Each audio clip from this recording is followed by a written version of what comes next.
application to afaarota garagara afaan isin beetan isin hiiku isin fin qopheessa jedhee waada isin seenee jira application in qabadde isin dhufee jira application suni silkii irratti jechuudha karaa lafaadhaan akkamitti akka afaan hin beekne fakkeenyaaf afaan yookiin ammoo gurraan dhageenu katabbii isa dubbisuu beekne keessattuu ijoolleen biyyoota arabaa garagaraa keessa jirtan jechuudha arabii gurratti ni dhageessan sababa dalagaa biyyoota namaa arabaa keessa jirtanii gurratti bartanii jirtan ammoo qubee isa dubbisuu beektan itti mana barumsaatti waan hin baratiniif jechuudha sallaaftumatti katabbiidhaan katabame san jechuudha gara sagaleetitti akkami jijjiirannee dhageeffachuu dandeenya ingilish illee akkasuma garuu hedduun ingilish qubee waliin ni beeytanii haa ta'uti ammoo gurratti irra dhageessa yoo ta'e akkami gurra dhageeffanna san qofaa miti afaanota garagaraa isin barsiisuu danda'a jechuudha afaan ingilishii irraa jecha afaan ingilishii sanii afaan biyyoota awurooppaa hunda keessa jiran itti isin jijjiiree sagaleedhaan katabbiidhaan hordofuu dandeessu jechuudha afaan isin beeytan keessaa filattanii jijjiirattan saniin qabadhee isiniif dhufee gattaa'ee suuta screen irratti isin agarsiisaa jechuudha mobile keessan irratti seera yoo hordoftan xiqqollee isin dhibu application sana ammoo as video kana jala isiniif as jala buufattu jechuudha salaamtaan leen daganne ani abduudha abduu mobile abdurraay warroonni jalqaba dhuftan maatii kiyyataa hordoftoonni kiyya moore deebiidhaan baga gara channel kiyyaa dhuftan isin jedha nafaana tura baay'ee tokko isin fayyada application kun waa irraa barattu jechuudha zeenaadhaan garagaraallee application kana hordofuu dandeessu waan ta'eef haga dhumaatitti na waliin turan isin jedha tole hayyee gara screenatti dhufeetiin jira amma gara screenatti eega dhufee booda play store keenya irra seenna gabaabduu matti jechuudha eega play store keenya irra seenne booda play store keenya irratti jechuudha screen translator jetanii katabdan screen translator jettaniitti katabdanii jechuudha screen translator jettanii katabdanii hedduutu isiniif dhufa hedduu isinii dhufu kana keessaa isa gubbaa kana jechuudha translate on screen jedha an screen translator jedhee katabayyuu screen translate on screen isa kana irratti tuudhan jechuudha linkii isaa isiniif akka isin hin rakkifne anamma kiyya kun garuu fuulii isaa gabbuusee jira kan mallaqaan bitamu fakkeenyaaf AC market qabaatan achi keessaa buufachuu ni dandeessu jechuudha kan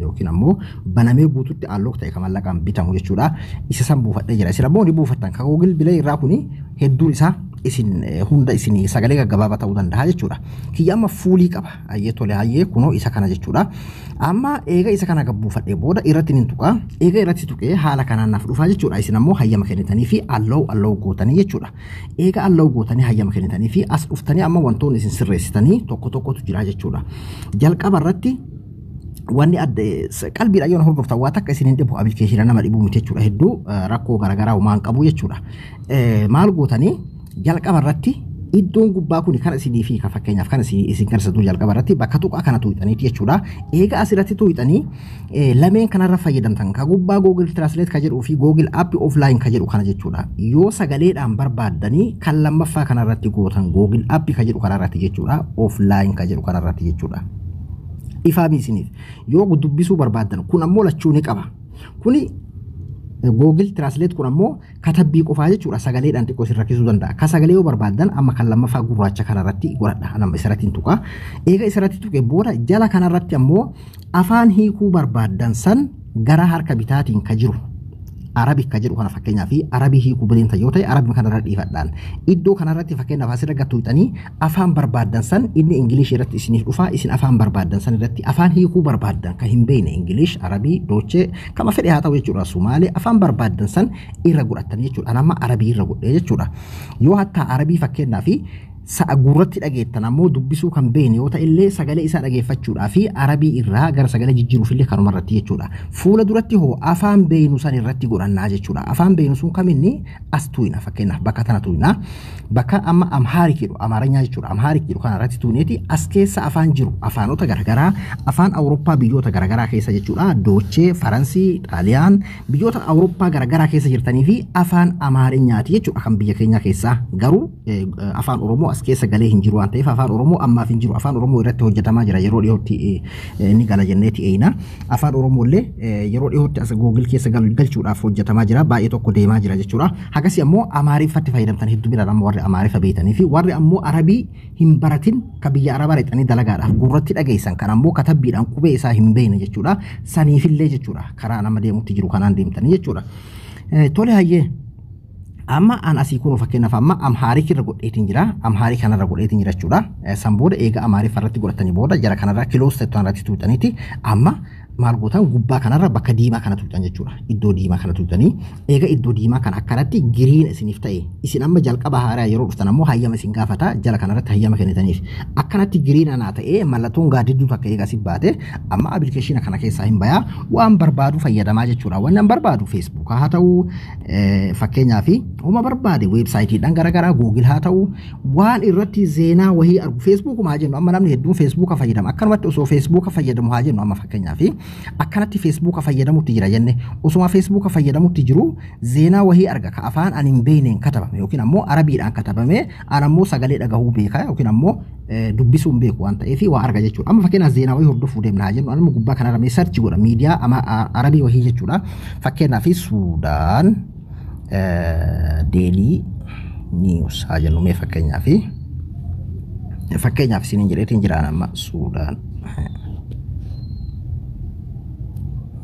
fakkeenyaaf amma isa kanarratti tuqaa Suudaan Today isa kanarratti tuqaa amma arabiidhaan dabarsaa jechuudha. Kun amma anamni isin agarsiisuuf ka fedhe Aljazeera Arabiik yookiin ammoo BBC Arabiik kama fedhe haa ta'u jechuudha. Anamma mee as keessaa dhimma Itoophiyaatiin kan wal qabatu fakkeenyaaf amma kana Itoophiyaadhaan wal qabata jennee jira. Gaaddidduun tuni ta appilikeeshina saniiti kana bakka fuutan kun bakka feetan geessitan jechuudha. Asirra yookaan asirra bakka isin mijaa'u iskiriin akka isin jiran isinitti bakka barbaadan keettan jechuudha. San booda asirratti gattuqeetiin bal'isaan amma fakkeenyaaf eega haala kanaan gattuqee booda haga inni naa banuun eeggadha jechuudha. Gara weebsaayitiitti nageessa zeenaadhaan gurguddaan weebsaayitii isin keessa weebsaayitii isaanii keessaa argattan waan ta'eef jechuudha. Kun haala kanaan amma kun dhimma Itoophiyaa fi Suudaanii wal qabateeti haala kanaanii naaf dhufe jechuudha. Amma fakkeenyaaf isa kana gara Amaarኛatti hiikachuu fi akkasuma ammallee sagalee isaa arabii kana katabbii kana arabii kana sagalee isaa dhageeffachuu barbaada. Afaan isin barsiisaa beeki arabii kanarraa fakkeenyaaf sagalee isaa isin dhageessisuu fi akkasuma ammallee arabii kanarraa gara afaan biraatitti hiikee afaan san baruu dandeessan. Afaan Chaayinaatti hiikee afaan Awurooppaa garagaraatitti isin hiikee jechuudha. Tole hayyee tuqaalee gaaddidduu gubbaata appilikeeshina reefuu tana fuudhee qubaan bakka irraa zeenaa dubbisuu barbaadu san caafii irratti caafii iskiriinaa irratti geessaa jechuudha. Caafii iskiriinaa irratti kunuun agartanii akkana caafii irra geessa akka katabbiin irraa hin muramnetti amma gaaddidduu tana eega achi geesse booda qubaan qabeeti akkanatti irra sararaa jechuudha. Dhiifamaa jalqaba odoon sarare dura irratti tuuxanii gurraacha'uu qabdi amma daalattiidhami akkanatti gurraacha'uu qabdi jechuudha. Eega bakka barbaadan caafii irra geessan san akka katabbiin isin jalaa muramne ammoo caafii irra geessuu qabdan moggarra akkanatti sarartan kunoo haala agartan kanaanii akkanatti haala kanaan jechuudha. Yoo barbaadan fuul iskiriin kun akkanatti haga gadi sarartan yookiin ammoo haala kanaanii haga bakka barbaadanii sanii akkana sarartan jechuudha. Amma kana booda asirratti iskiriina irratti na jalaa dhokata waan ta'eef viidiyoodhaan kaameraan isin agarsiisaatiin isin waraaba kaameeraadhaan na hordofa akkanatti jechuudha. Eega sararee booda amma akkuma isin agartan kana eega akkanatti sararee booda beekaa viidiyoon isin agarsiisuu jira. Iskiriina lama walii kun ta'u iskiriina irra waraabu jira waan ta'eef kan isin agarsiisu yoo viidiyoo godhe malee jechuudha. Amma qubaan gad lakkisaa jechuudha. Quba kiyyaan agartanii quba kiyyaan gad lakkisaa jechuudha. Amma mee waan inni naa godhu walumaan ilaalla. Kunoo haala kanaan jechuudha. Amma gubbaa kanarratti naafii kuttiira jechuudha. Kunoo akkuma agartan kana amma haala kanaan naafii kee ka jalaa akkuma isin agartan kana Amhaarik jedha ka gubbaa immoo Arabiik jedha jechuudha. Arabiin kamindi dirqama afaan gubbaa ka hiitan kun jechuudha. Afaan hiikamu ka gubbaa kun ammoo dirqama achirratti ta'uu qaba laanguweejiin kun jechuudha. Kunoo inni kun Arabi Amhaarik agartanii inni kun dirqama afaan hiikuu barbaadan yoo English ta'e English ta'uu qaba yoo Dutch ta'e Dutch ta'uu qaba afaan barbaadan san ta'uu qaba jechuudha. Ka jalaa kun ammoo ka itti hiikattanii jechuudha. Amma an Amaaranya irratti hiikadhe jechuudha. Tole hayyee sagalee barbaada akkuma reefu isiniin jedhe sagaleedhaan barbaadu kaminni afaan Arabii dubbisuun beeku sagalee ammoo gurratti hin dhagahaa ka gurraa san barbaade waan ta'eef amma sagalee dhageeffachuu barbaada jechuudha. Zeenaa arabiidhaan katabame ka gartee warri Suudaan katabe kana sagaleedhaan dhageeffachuu barbaada jechuudha. Maaliin godhaa fuula dura gartee bakka gartee akka sagalee jirtu tana isii tanarratti tuqaa jechuudha. Kunoo ni agartan jedheeti yaada isii tanarratti tuqaa jechuudha. Sagalee arabii dhageeffatu deema. بعد الحراك الشعبي الأضخم في البلاد الذي دفع الجيش السوداني لإسقاط نظام الرئيس السابق عمر البشير في أبريل 2019 ثم بدء مرحلة انتقالية أفرزت حكومة بالشراكة مع العسكر يقودها رئيس الوزراء عبد الله حمدو يسعى الأخير جاهدا فيما يبدو لوضع الدولة السودانية على طريق جديد في علاقاتها الدولية. حالا كانان يجورا بفكران إسنيف سجلة دبتها يجورا كعوبا كنا كجوبا كان جيرتان يو أفان كوني أفان إسين هي كوديم تنسون جيتشور أفان إسين أرجع تنسون أفان تهيسان الرجوتان يو عربي تا عربي إنجليش يوتا إنجليش دوتشي يوتا دوتشي أفان مو بربادني الرجوتان كجلا مو أفان الرتيه كتشو بربادني لكون جيتشورا كنوا ما فكرنا في أسكيس أفان جيرو كميو في التاني أفان سومالي جرا أفان كسواهيلي جرا أفان عربي نجرا أفان جيتشورا دوتشي بيوتا غرغرا كيس ورون جيرتان جيتشورا إيطالي جرا أفان أوروبا دا غوتو تجرا جيتشورا فرنشين أفان فرنسي نجرا فيلبين هندي إساتو نجرا إسين كيسا أفان بيتان سنيرتي هي كتريتي سجلي أجيفتو جتشورا أمارف أمو سجلي أنا ما كان عنده بني كنو بلو تهوك أبا دبتشورا في بلو أكغرتي كعبا كان تهوك أبا جتشورا أما كوني أك بلو أكنا كان تاني كأمارف أكون جتشورا غارو يو بلو تهوك أفان دبت أفان بربادن أما كأمارف أكون دبتو هندان دهو كبيراني دبتها جتشورا عربي أما دبي سيسنا كرسيسة تنجرا أفان برا كان أوروبا كيس جرو فكينا فما فرنش أما أفان فرنسا كان راتيو ديبسه ناف دبتها جتشورا فكينا فما دوتشي كان راتيو ديبسه جرماني كان جتشورا جرماني جرا كونو ندبتها جتشورا أما كون أفان جرماني حتى يرى لبرون دنديساني بيكي كعبا كوني جرماني دا مال جرام جتشورا في كونو.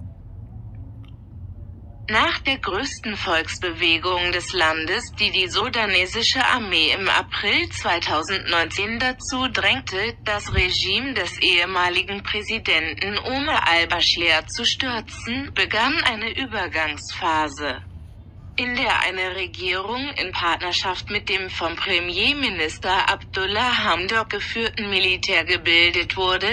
Letztere bemüht sich offenbar, den sudanesischen Staat auf einen Weg zu bringen, neu in seinen internationalen Beziehungen. Akkasii jechuudha. Ingiliishoota illee haaluma kanaan jechuudha. Tarii viidiyoon kun isin dheeratummaa laga gabaabsee isin agarsiisa.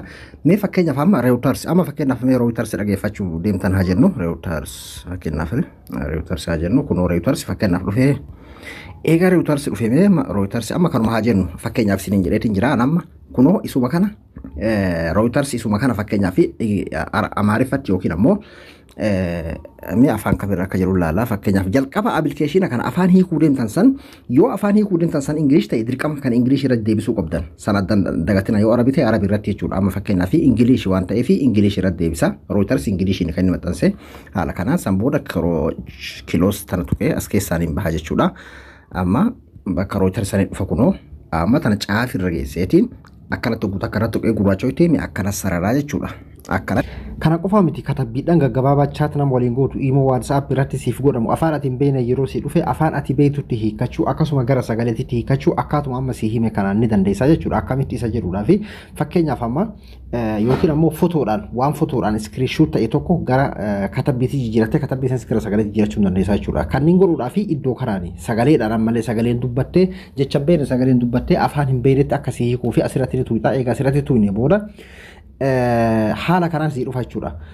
Fakkeenyaaf screenshot haa jennu amma fakkeenyaaf screenshot ta'ee asirraa fudhatta bakka tanaan iddoo as arru dhumaa kanarratti fudhateetti haala kana as keessaa fudhatta jechuudha kunoo. Fakkeenyaaf amma isa kana fudhaa jennu isa kana haala kana irratti gattuqaa eegaa akkanatti isinii dhufe booda akkanatti bakka katabbiin jiru akkanatti raasiisitanii waliin geettan akkanatti raasiin geessaniiti gubbaa crop jettana tuutan jechuudha. Isii kana irratti yeroo tuutanii haala kanaan gara afaan isin beeytaniititti isinii fiikaa jechuudha kunoo amma afaan Amaaraatitti naaf hiikee jira jechuudha. Isa kana yoo fedhe fuudhee katabbiidhaan jechuudha gara barbaadetti Facebook waan adda addaa irratti share godhuu danda'a. Tuttuqaa kana tuqee yeroo jedhee koppii argadha kunoo koppii amma kana koppii godhee bakka barbaade dhaqee gaqqabee hogguu taa'ee paste godhee Facebook irratti share godhuu danda'a jechuudha. Kana qofa miti. Fakkeenyaaf amma katabbiidhaan xixiqqoo adda addaallee jechuudha bakka kana dhufee akkana gaqqabee taa'eeni asirratti gaqqabee Google lakkisee asirra dhufee naa katabaa jalatti afaan beekutti naaf hiikaa jechuudha. Hayyee kan sagalee isa jedhuudhaaf iddoo kana tuuxaniiti afaan barbaadan ka itti hiikuu barbaadan afaan hiikuu barbaadan san dubbattan afaan beektan san amma ani kana waan waraabutti jiruuf naa hin mul'isu taatari sagalee yoo isin dhageessise hin beeku waan kana waraabutti jiruuf waan isin mul'isu natti hin fakkaatu bakka sagalee kana tuuxame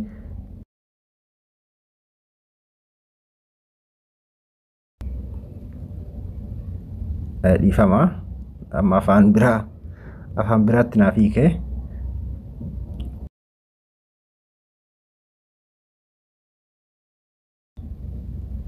kuno garte assalamu alaikum warahmatullahi wabarakatuh jedhee kan aan dubbadhe san isinitti yoo mul'achuu baate dhiifama tarii screen lama waraabuu hin danda'u kuno yaa isgaabir salaam mihratinna barakatuch jedheet haala kana naaf hime jechuudha waan barbaadan haala kanaan gabaabdumatti isinii fi jechuudha. Kuni sagalee fi fotoodhaan fudhachuu akkasuma ammallee katabbii xixiqqoo namaa wajjin haasoftan achi fuutanii asirratti gamas yoo WhatsApp namni isinii ergee dhuftanii asirratti achi koppii gootan san asirra qabdanii teessanii asirratti akkana gattuutan jechuudha. Isinii hiika jalatti afaan isin barbaadanii jechuudha. Haala saniin kaan ammoo argitanii jirtan bakka fudhattaniin yoo ammoo fakkeenyaaf wahii irratti jechuudha. Meeshaa wahii irraallee isinii hiika. Fakkeenyaaf amma kun Ingilish qaba haa jennu. Isa Ingilish qabu kana maal gootanii haala kanaanii irratti tuuxan eegaratti tuuxanii booda kun ees tuuxanii bakka kaameeraa kana tuuxan kun iddoo kaameeraa kana bakka footoo reef fudhatanii jedhanii isa tuuxaniiti haala kanaan kaameeraa bana akkanatti kun qabdanii akkanatti irra qabdanii booda haala kanaanii akkanatti footoo irraa kaaftan akkana jechuudha. Akkana footoo irraa kaaftanii eegattanii booda irratti wal qixxeeffatanii jechuudha. Irra wal qixxeeffataniiti haala kanaan jechuudha. Waan hiikuu barbaadan san irra wal qixxeeffatan. Amma kun katabbii sirriitii miti katabbii jallataan isuma agarsiisuuf fakkeenyuma isin agarsiisa achi booda isintu godhataa jechuudha.